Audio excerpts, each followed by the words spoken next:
$3 billion of Minnesota tax dollars down the tubes for the Southwest Rail project.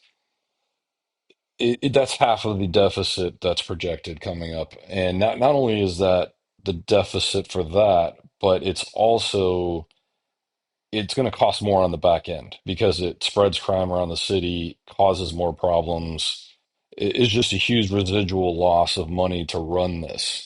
And keep in mind, the Twin Cities in Minnesota have insane bus infrastructure. You see buses going everywhere all the time. They're almost always empty or have a few people in them. So there's already a massive infrastructure for public buses, which other than the spots that are busy and people are commuting for work, the rest of the cities you just see them empty, and there's just no way that they're making money. Just I don't even want to know how much money is wasted there of taxpayer dollars. But here's the recent news from yesterday or today on this just insane amount of wasted money here going on to continue to expand the light rail, which I don't know anyone who wants it other than those who are profiting or they're it's again part of the left Democrat con game. You're giving billions of dollars to people, and I'm sure they're donating a bunch of that money back to the state politics. A new audit report on the Southwest Light Rail project gives us some new insight on just what went wrong with a $2.8 billion project. Our Barrett Leone sat in on a committee hearing. She joins us now live from the state capitol with the details. Barrett. Well, Shayla, this is the latest probe into this project, and some lawmakers are calling it a disaster. So the Metropolitan Council's Southwest Light Rail construction project is the state's most expensive project in history. Right now, it's delayed several years and is also tens of millions of dollars over budget. And also keep in mind, this is a great picture to show this. They are ruining prime real estate. I mean, here it's next to railroad tracks, but a lot of places it's not. And there are areas that you used to go to that were beautiful, and now you go there and you're like, am I in the right place? It's unrecognizable because they're just destroying so much land for no reason.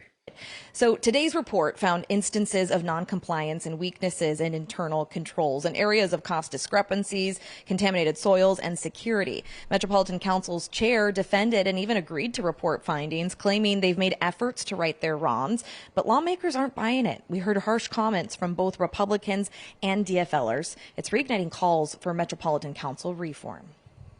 Another point, guys, is the light rail in the Twin Cities is dangerous. It has tons of crime. Now that nationwide, we're hopefully starting to fight crime again.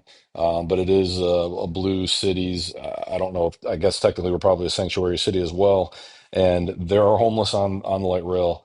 They do not make them get off. Like, I don't know anyone who wants to ride the light rail. I used to ride it a long time ago. I will not ride it anymore. I don't really know anyone else who rides it.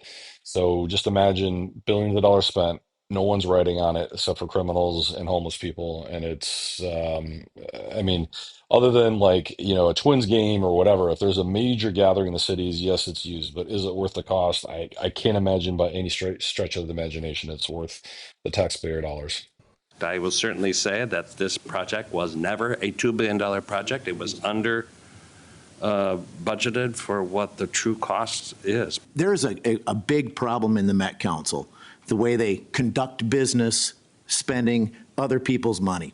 People went to work every day, worked hard for this, and the Met Council on all three of your light rail projects has come in so far over budget, it's like you don't care. So we will continue to get these sorts of results from this organization because the system is performing exactly as it's. Here's an idea. Shut down the Met Council and privatize the bus system and shut down the light rail that nobody wants and save taxpayer dollars. Designed. So really the challenge is to the public to rise up and ask for something different if they want better outcomes from this regional body. So once this project is done, it will run from downtown Minneapolis to Eden Prairie with stops in Hopkins, St. Louis Park, and Minnetonka. And if you're not familiar with the Twin Cities, that is literally taking the most intense crime area of Minneapolis and basically giving people free rides to all of the nicest areas of the Twin Cities. No one is happy about this. This is going to cost tons more money for police and crime, and you're basically shipping crime all over the cities. This is just totally insane. What do you guys think? Am I wrong? Are there numbers I'm missing? Is there somehow that this is a net benefit for society, or just a total waste of taxpayer dollars and just another power grab from the left?